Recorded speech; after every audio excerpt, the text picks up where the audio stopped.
Well, a special edition.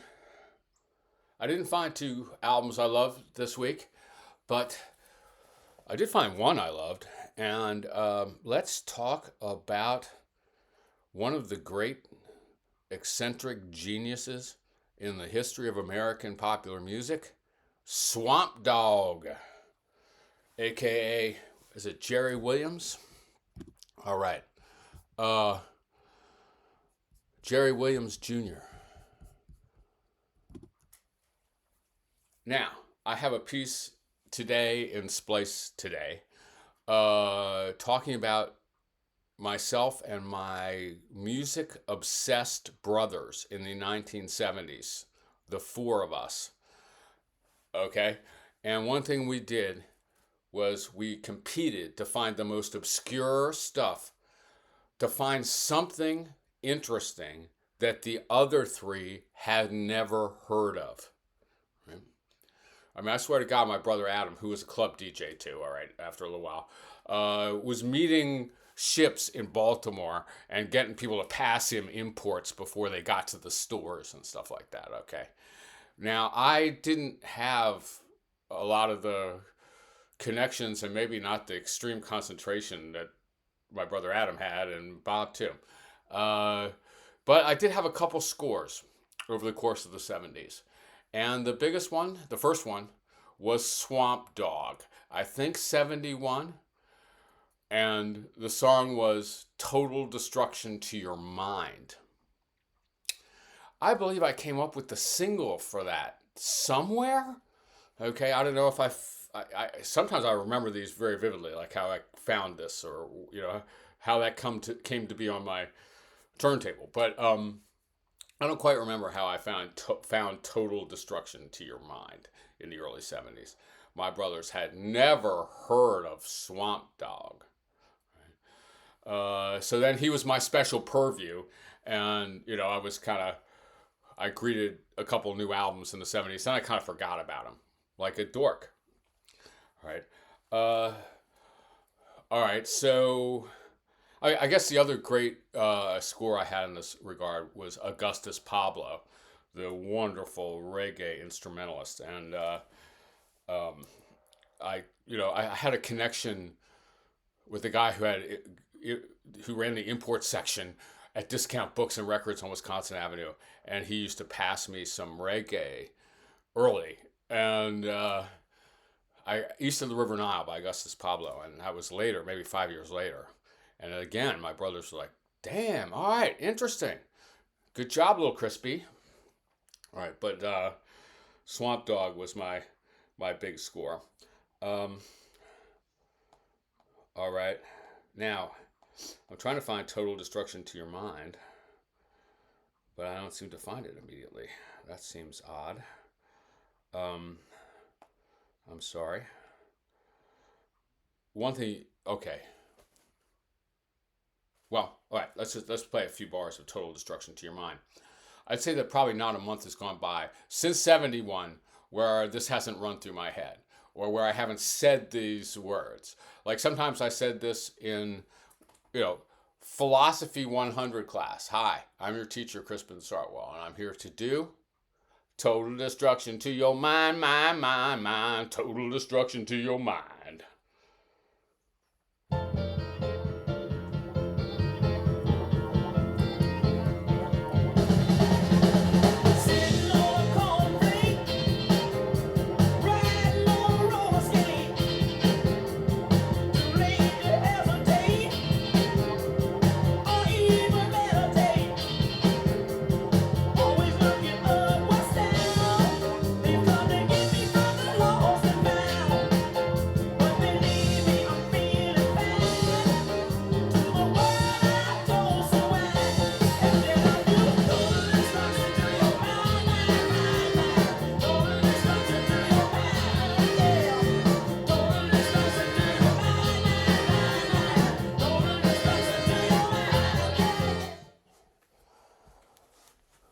Okay, that was quick, but that's hot, man.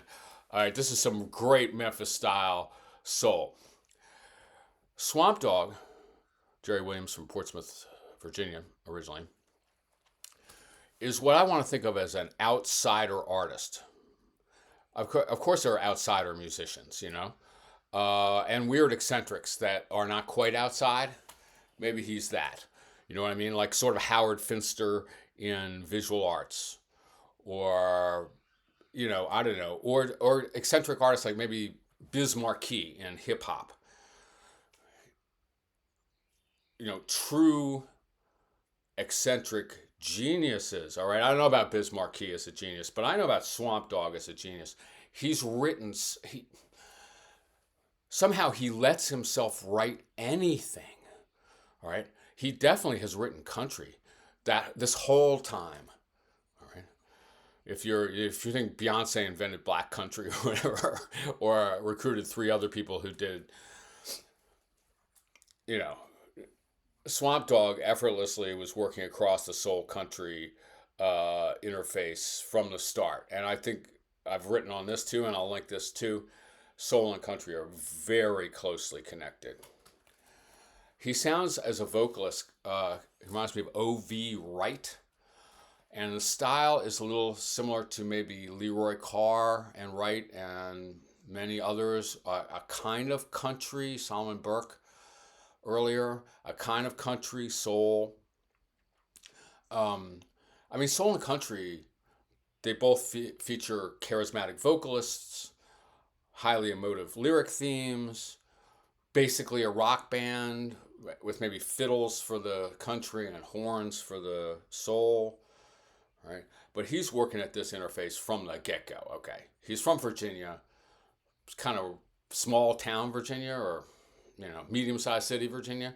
You're going to hear a lot of country when you do that. And he's lasted for 50-some years. He's in his 80s now. And it's an incredible oeuvre. There's 3 dozen albums. And they're incredibly varied. They're incredibly creative. Some are better than others. Some moments are better than others. Everything is worth listening to. What a friggin' genius, man. He wrote, okay, so speaking of country, he wrote a #1 hit for Johnny Paycheck. All right. Don't Take Her, She's All I Got. You might still hear that in a bar. All right. I'm just going to read you, to give you a sense of the eccentricity, the outsiderness, a list of his albums. I'm just going to read them right off Wikipedia. Right? And I will say this was also true with my brothers. They loved the album covers. These were the craziest album covers anyone has ever seen. So I'm sending you to look up some of these album covers, okay? He's a surrealist. He's like a homegrown Virginia surrealist. And he's as sophisticated as Salvador Dali or something like this, but he's a lot catchier.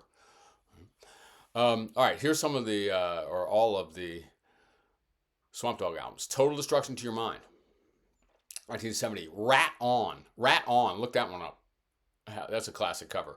Cuffed, Collared, and Tagged, when he starts talking about criminal justice system and race.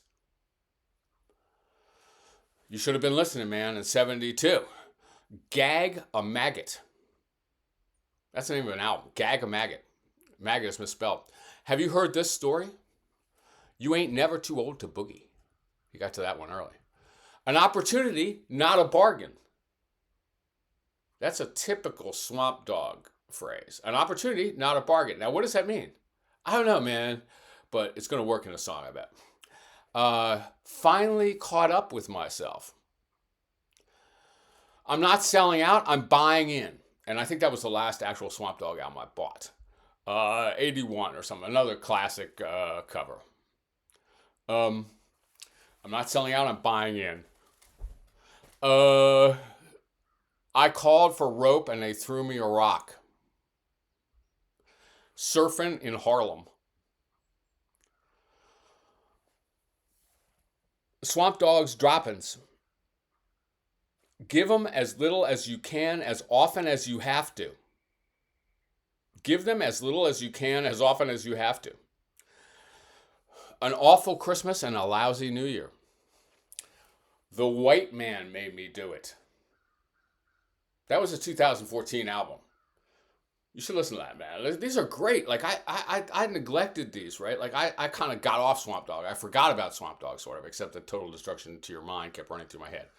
Uh, but returning now and sampling, I tried to listen to a bunch of it the last couple of days, but man, it's infinite. Okay, The White Man made me do it. Don't Give Up on Me, the Lost Country album. Love, Loss, and Auto Tune. I need a job so I can buy more auto tune.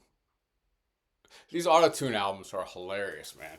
I don't know whether he's like enjoying auto tune, sort of primitive auto tune, or he's ridiculing it throughout two albums, and he's doing that too. He's kind of making fun of these are. He's an incredible satirist of our culture throughout this 50 more some years. Um, I mean, let me. I just want to give you one other example from the oeuvre. Um, okay, I mean, so here's a cultural commentary. It's postmodern. It's brilliant. It's political. He's political on and off. It's feminist. How about this classic song that I never heard before I started re-rummaging through Swamp Dogg? This one is called Shaft's Mama.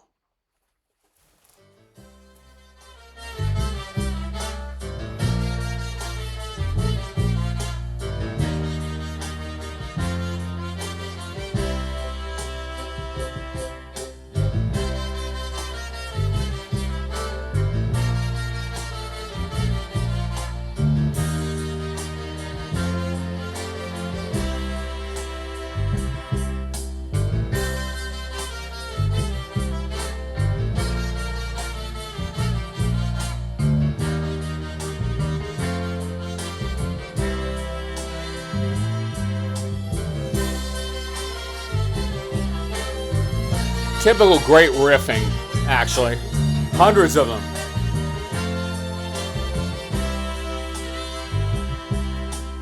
Ooh, that lady in that marble mink coat, sunshades, long afro.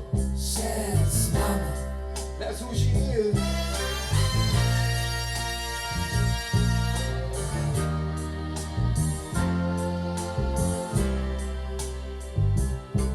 She's a perfect 10, never has to diet.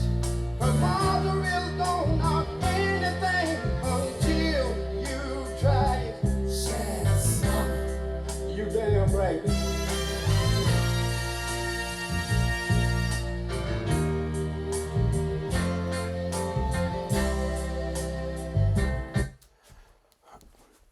Okay, I probably shouldn't stop that so abruptly. I try to fade. What's he doing there? Okay, does he think he's going to sell 1 million copies of Shaft's Mama? Because Shaft sold 1 million copies 5 years before that? Or 10 years or 20 years before that? Is he trying to cash in? What is he doing there? I don't know, but it's wildly cool. And it's literary almost, right? Like I'm appropriating, I'm reinterpreting, I'm parodying. All right, I'm going to do this hundreds of times. Swamp Dogg got rediscovered, and I mean, this is not surprising, but at least it's good though. Like people realize, like at some point, like, oh my God, what is up with this Swamp Dogg person, right? So in 2020, he put out a country album, or sort of quote unquote country. What was it called? Why am I having so much trouble with my iTunes right now? Well, he put out an album in 2020, a country album. Or he called it a country album, as he has with a number of things over the decades. And people started to notice. It got reviewed everywhere. There was some top guest stars. Was it Auerbach? It was some top producer on that album. All of this I should look up. All right. And it was pretty good. I downloaded it. That was the first. I returned to Swamp Dogg right then, 2020 or so. But this one, BLACKGRASS, from West Virginia to 125th Street, West Virginia to Harlem, is really good. And now he's getting some of the attention he deserves. He's less underrated than most CRISPR Roots artists now. Amazing, right? But this is right. And friggin' Jerry Douglas and Sierra Hull, the great mandolinist, are on this album. I feel like Sierra Hull is strumming along beautifully throughout the whole album and just taking delight.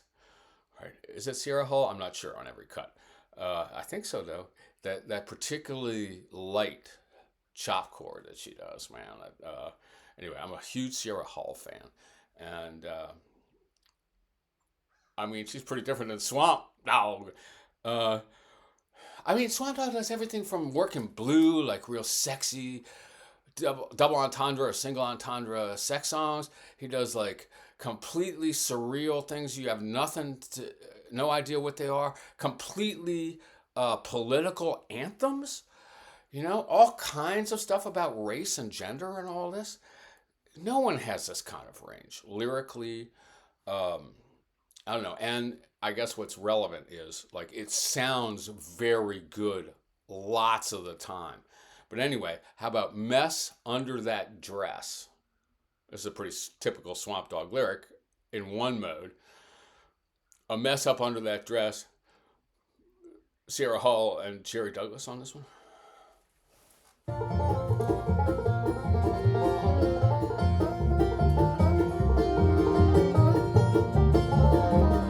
Who's the banjo player? That's a good check. Let me tell you about a lady I know. They got a rumor going round. She got something so doggone good to make a fish fall on the ground. It's a mess up under that dress. It's a mess up under that dress. The ones that get it really blessed, 'cause it's a mess up under that dress. She went to see the preacher man. He says a shame, it's a sin, but you got something good enough to hold up me chin. It's a mess up under that dress. It's a mess up under that dress. Okay, now first of all, that is actually bluegrass.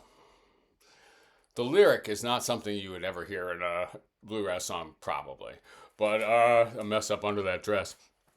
But it is actually bluegrass. All right, we're not fucking around here. We're not playing Let's Pretend. It's more bluegrass than the last, like the Alan Jackson bluegrass album. He knows what he's doing, and he's got the right people to do it with. I don't know. Actually, all the songs are interesting here. How about this one? Rise Up. He will do instrumentals and stuff like this. You never know what to expect. Featuring Vernon Reid. That's the guitar player from Living Colour, I think. Is that right?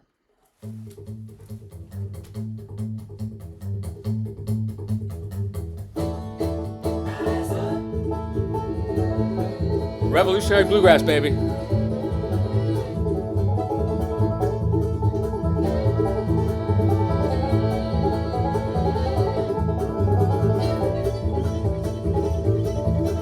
%100% train.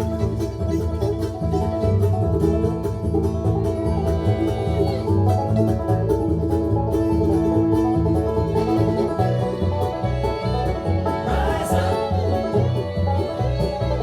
Rise up. Rise up. Rise up.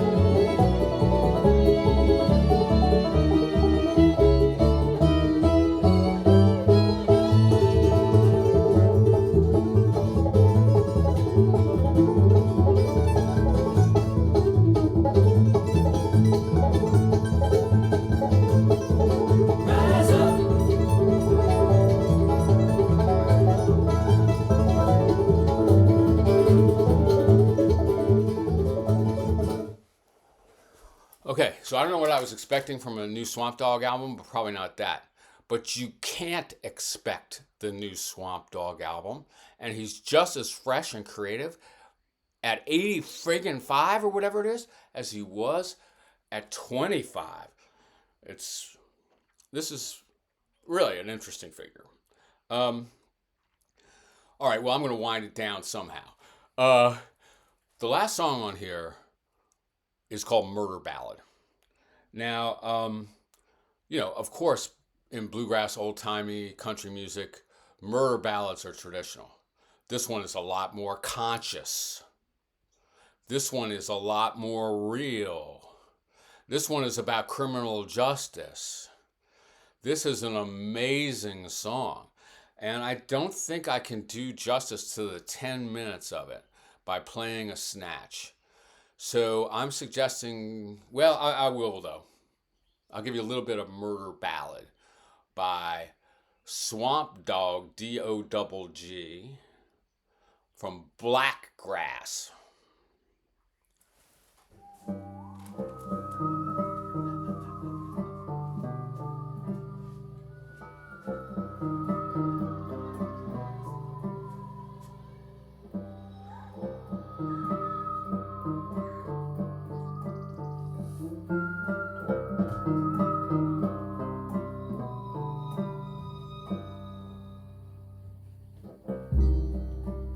Murdered a man. It was easier than I thought. I don't really care about death row or hell or even getting caught. The first one put up a fight. The second tried to plead. The third one tried to bribe me. And for some reason, the fourth one was fast asleep.